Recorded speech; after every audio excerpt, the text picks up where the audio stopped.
A vida era unha vida moi de vila, máis que de cidade era unha vida moi de vila, non?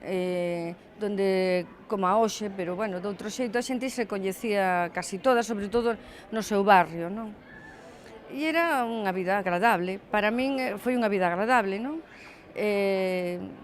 Ben, o sea, non sei moi ben, había como certas festas no ano que si marcaban un pouco, o San Froilán marcaba moitas cousas, marcaba o final do verán e o principio do colexio, dos estudios, desas cousas, e o inverno facíase moi largo.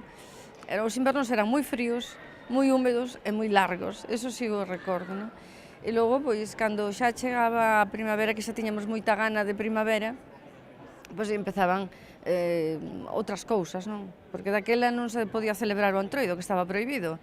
Entón, pois, esperábase a primavera, curiosamente, a Semana Santa empezaba a ser unha festa, pois, polos desfiles dos marineiros que viñan do Ferrol ou de Marín ou de non sei de onde viñan.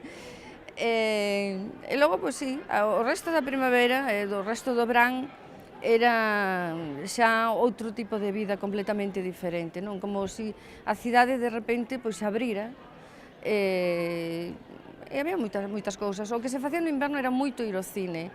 A vida de Lugo, eu recordo a que a xente tiña unha enorme afición por dúas cousas. Pola música en xeral, que penso que sigue sendo, pero sobre todo polo cine.